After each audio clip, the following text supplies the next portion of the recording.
Hello friends, कैसे हैं आप सब लोग। I hope you all are fine.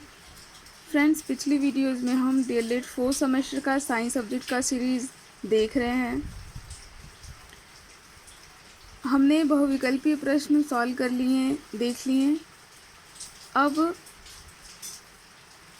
उसी सीरीज़ को आगे बढ़ाते हुए बहुविकल्पीय प्रश्न के बाद अब हम लघु उत्तरीय प्रश्न भी देखेंगे, सॉल्व करेंगे। तो फ्रेंड्स, लघु उत्तरीय प्रश्न का पहला जो टॉपिक था वो था पारिस्थितिक तंत्र। पारिस्थितिक तंत्र के बारे में पिछली वीडियो में आपको बताया गया। अब एक बार पारिस्थितिक तंत्र के जो दो प्रमुख घटक हैं उसके बारे में फिर से जान लेते हैं। तो पारिस्थितिक तंत्र के दो मुख्य घटक हमको देखने को मिलते हैं। पहला अजैविक घटक और दूसरा जैविक घटक। अजैविक घटक के भी तीन मुख्य भाग हो गए: अकार्बनिक पदार्थ, कार्बनिक पदार्थ और जलवायु। चलिए देखते हैं अकार्बनिक पदार्थ में कौन कौन से तत्व आएंगे। तो अकार्बनिक पदार्थ में oxygen, carbon dioxide, nitrogen, hydrogen, calcium, potassium, phosphorus, sulphur, ये जो सभी तत्व हैं ये सभी अकार्बनिक पदार्थ के अंतर्गत आएंगे। दूसरा कार्बनिक पदार्थ। कार्बनिक पदार्थ के अंतर्गत कौन से तत्व आएंगे? कार्बोहाइड्रेट्स, लिपिड्स, वसा और प्रोटीन, ये सभी कार्बनिक पदार्थ हैं। और तीसरा आता है जलवायु। अजैविक पदार्थ में, अजैविक घटक में अकार्बनिक पदार्थ, कार्बनिक पदार्थ और जलवायु, ये तीनों क्या हो गए? अजैविक घटक। जलवायु में क्या आएगा? सूर्य का प्रकाश, मृदा यानी मिट्टी और ताप। जलवायु में आप जानते हैं सूर्य का प्रकाश, मृदा और ताप, इन तीनों का महत्वपूर्ण योगदान है। और दूसरा आता है जैविक घटक। जैविक घटक के भी तीन मुख्य भाग हैं: उत्पादक, उपभोक्ता और अपघटक। उत्पादक यानी प्रोड्यूसर। हमारे इस धरती का सबसे बड़ा उत्पादक हरे पौधे होते हैं। और दूसरा हो गया उपभोक्ता। उपभोक्ता में प्राथमिक उपभोक्ता, द्वितीयक उपभोक्ता और तृतीयक उपभोक्ता। प्राथमिक उपभोक्ता में विभिन्न जो शाकाहारी जीव जंतु हैं वो प्राथमिक उपभोक्ता के अंतर्गत आएंगे। और द्वितीयक उपभोक्ता किसे बोलते हैं? वे जीव जंतु जो प्राथमिक उपभोक्ता के ऊपर आश्रित होते हैं या प्राथमिक उपभोक्ता ही उनका सरवाइव का एक रीज़न है। ये हो गया द्वितीयक उपभोक्ता। और तृतीयक उपभोक्ता। तृतीयक उपभोक्ता में वो जीव जंतु आएंगे जो द्वितीयक उपभोक्ता को अपना आहार बनाते हैं या द्वितीयक उपभोक्ता की वजह से ही अपना सरवाइव कर पाते हैं। अब चलिए एक उदाहरण ले लेते हैं। जैसे प्राथमिक उपभोक्ता में आ गया आपका मान लेते हैं खरगोश। अब खरगोश क्योंकि हरे पौधों के ऊपर डिपेंडेंट रहता है। और द्वितीयक उपभोक्ता की बात करें, जैसा बताया गया कि द्वितीयक उपभोक्ता प्राथमिक उपभोक्ता पे डिपेंडेंट होते हैं। द्वितीयक उपभोक्ता के सर्वाइव का कारण प्राथमिक उपभोक्ता बनते हैं। तो द्वितीयक उपभोक्ता में कौन से जीव जंतु आ सकते हैं? वो सभी जीव जंतु जो प्राथमिक उपभोक्ता होते हैं। प्राथमिक उपभोक्ता में एक एग्जाम्पल लिया खरगोश का हमने। द्वितीयक उपभोक्ता में कोई ऐसे जीव जंतु का एग्जाम्पल ले लीजिए जो प्राथमिक उपभोक्ता का उपभोग करता हो। जैसे मान लेते हैं लोमड़ी या फिर शेर, चीता या विभिन्न प्रकार के जो भी मांसाहारी जीव हैं वो प्राथमिक उपभोक्ता का उपभोग करेंगे। और तृतीयक उपभोक्ता में वो सभी जीव जंतु आएंगे जो द्वितीयक उपभोक्ता का उपभोग करते हैं। जैसे प्राथमिक उपभोक्ता में आपका आ गया था खरगोश, द्वितीयक उपभोक्ता में लोमड़ी आ गई और तृतीयक उपभोक्ता में लोमड़ी का भी कोई ना कोई जीव उपभोग करता होगा। ठीक है, जैसे लकड़बग्घा हो गया। अब तीसरा आता है अपघटक। अपघटक में परपोषी या मृतपोषी, परपोषी या मृतपोषी जीव जंतु अपघटक के अंतर्गत आएंगे। मतलब अपघटक के अंतर्गत जीव जंतु भी आएंगे और पेड़ पौधे भी आएंगे, कुछ पादप भी आएंगे और जीव जंतु भी तो आएंगे ही। पादप में जैसे आपका हो गया अमरबेल, कुकुरमुत्ता, ये सभी क्या होंगे, सड़े हुए गले हुए जीव जंतुओं के ऊपर ही पनपते हैं या फिर दूसरे के ऊपर आश्रित। जैसे अमरबेल है वो, जैसे आप किसी अमरबेल को देखेंगे पेड़ में, पूरा जो पेड़ में लताएं लगी होती हैं, वो लताएं जो मुख्य वृक्ष होता है उसकी जड़ों में धंस के उस वृक्ष का जो खनिज पदार्थ होता है, पानी होता है, वो सभी उसका ऑब्जर्व करती हैं। तो जो लताएं होती हैं वो मुख्य वृक्ष के ऊपर आश्रित होती हैं। और जो कुकुरमुत्ता हो गया, ये भी सड़े गले हुए पदार्थ के ऊपर, सड़े गले हुए जीव जंतुओं के ऊपर ही पनपते हैं और वही इनके सर्वाइव का रीज़न बनता है। फ्रेंड्स, ये पारिस्थितिक तंत्र का आपका एक डिफिनेशन ख़त्म हुआ। पारिस्थितिक तंत्र के ये जो दो घटक थे इनके बारे में भी आप जान लिए। अब ये टॉपिक ख़त्म होता है, अब हम आगे आते हैं नेक्स्ट टॉपिक पे, और हमारा नेक्स्ट टॉपिक है ब्लड। अब चलिए ब्लड के बारे में जान लेते हैं। फ्रेंड्स,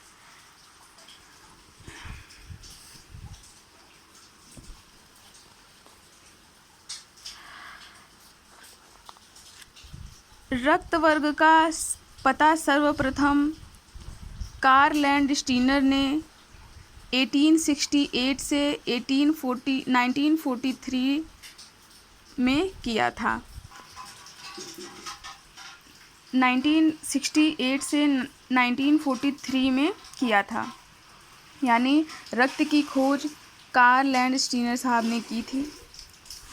अब आगे दिख रहा है रक्त वर्ग। जो रक्त वर्ग होते हैं उनको 4 समूहों में बांटते हैं, ए, बी, AB और O। रक्त वर्ग A, रक्त वर्ग B, रक्त वर्ग AB और रक्त वर्ग O। Blood group. रक्त वर्ग को 4 भागों में हमने विभाजित कर लिया। अब चलिए जानते हैं रुधिर वर्ग में कुछ जो रक्त वर्ग होते हैं, ब्लड ग्रुप्स होते हैं, उनमें एंटीजन और एंटीबॉडी पाए जाते हैं। तो रक्त ग्रुप ए में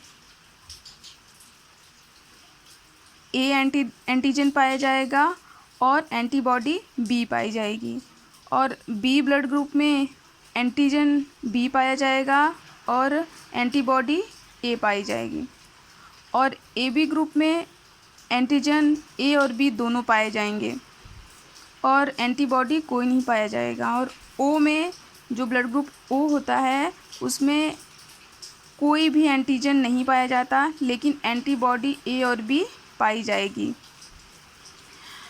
ब्लड ग्रुप ए बी में कोई भी एंटीबॉडी नहीं होने की वजह से जो ब्लड ग्रुप ए बी होता है उसको हम कोई भी ब्लड ग्रुप उसको दे सकते हैं, इसलिए ये सर्वाहारी माना जाता है।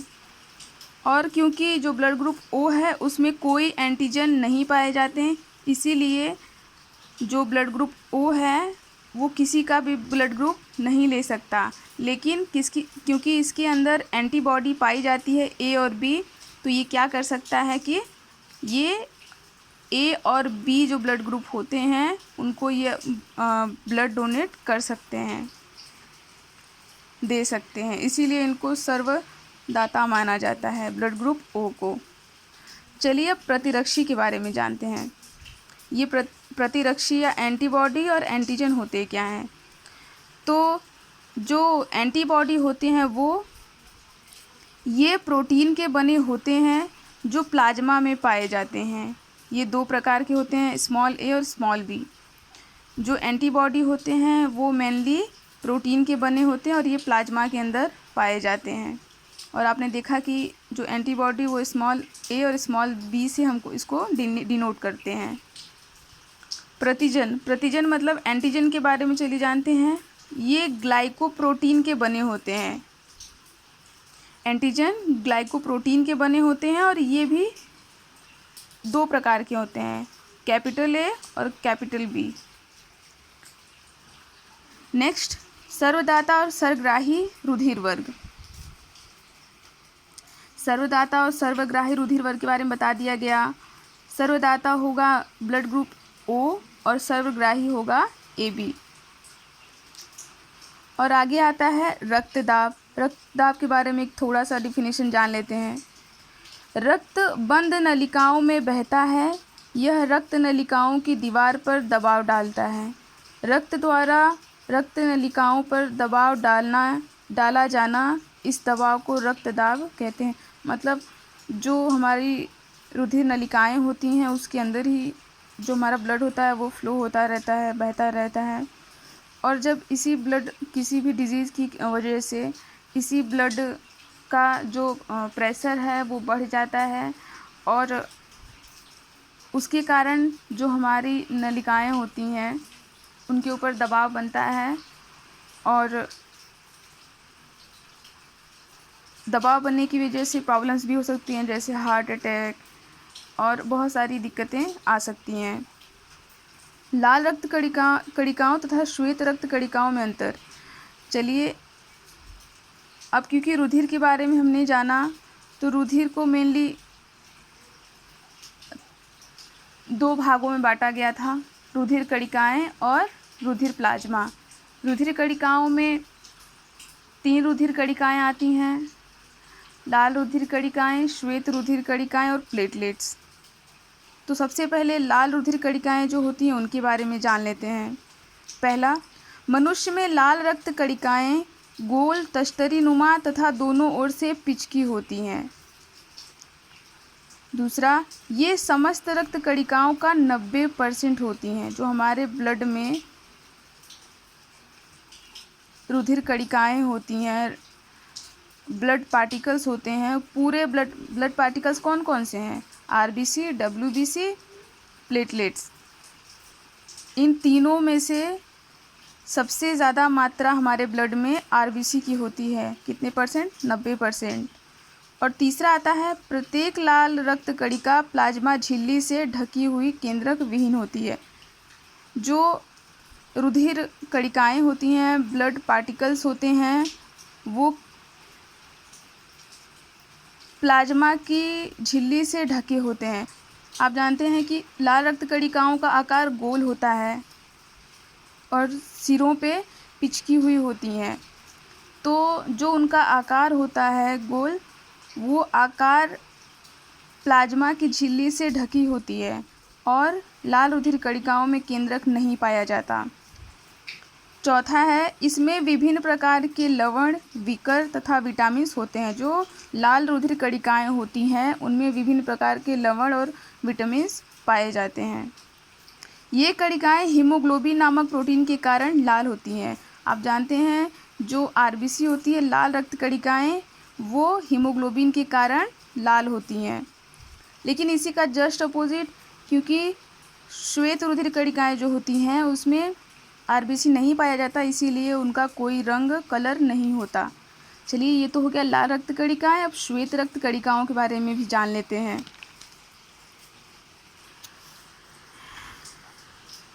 एक 2 पॉइंट और लाल रक्त कणिकाओं के बारे में देख लेते हैं। लाल रक्त कणिकाएं भ्रूण अवस्था में यकृत तथा प्लीहा में बनती हैं। बाद में ये अस्थिमज्जा में बनने लगती हैं। जो लाल रक्त कणिकाएं होती हैं वो भ्रूण अवस्था में, मतलब माँ के जब गर्भ में बच्चा रहेगा तो लाल रक्त कणिकाएं प्लीहा तथा यकृत में बनती हैं।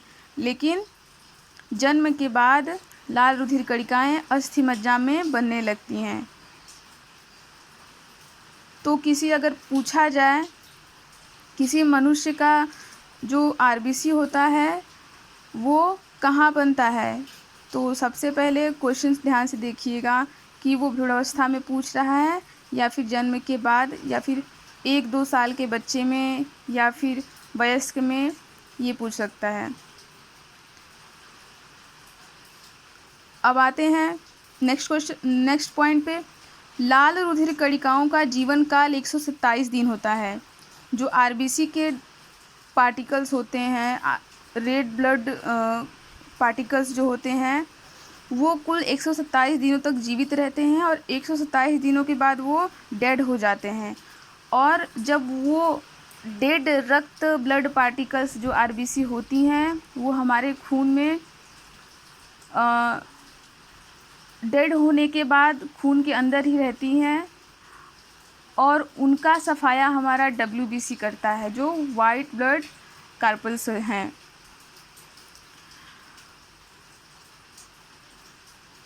अब ये तो हो गया लाल रक्त कणिकाओं के बारे में। और चलिए जानते हैं दूसरा, श्वेत रुधिर कणिकाएं। श्वेत रुधिर कणिकाओं के बारे में भी जान लेते हैं। फर्स्ट है, ये लाल रुधिर कणिकाओं की अपेक्षा बड़ी तथा केंद्रक युक्त होती हैं। जो श्वेत रुधिर कणिकाएं होती हैं वो लाल रुधिर कणिकाओं की अपेक्षा तुलना में बड़ी तथा केंद्रक युक्त होती। मतलब लाल रुधिर कणिकाओं में केंद्रक नहीं होते थे, श्वेत रुधिर कणिकाओं में केंद्रक पाए जाते हैं। मनुष्य में इनकी मात्रा 5000 से 9000 घन मिली होती है। ह्यूमन बॉडीज़ के जो ब्लड होते हैं उसमें डब्ल्यूबीसी की जो मात्रा होती है वो 5000 से 9000 घन मिलीलीटर होती है। रोगजनक अवस्था में इनकी संख्या बढ़ जाती है। आप जानते हैं डेंगू में या फिर टाइफाइड में डेंगू रोग में डब्ल्यूबीसी की मात्रा बढ़ जाती है, या फिर टाइफाइड में भी और भी डिजीज़ में डब्ल्यूबीसी की मात्राएं जब बढ़ जाती हैं, तो जब डब्ल्यूबीसी की मात्रा बढ़ जाती है, क्योंकि डब्ल्यूबीसी हर 5 दिन में बनने लगता है, और जब डब्ल्यूबीसी की मात्रा बढ़ जाती है, हर 5 दिन में मात्रा बढ़ती जा रही है, तो जो हमारे नलिकाएं होती हैं उनमें दबाव बनता है और नलिकाओं में सूजन होने की वजह से पर्सन को, किसी व्यक्ति को बुखार आ सकता है और कोई भी डिजीज़ एक हो सकती है, जैसे उसमें डेंगू भी इन्वॉल्व है।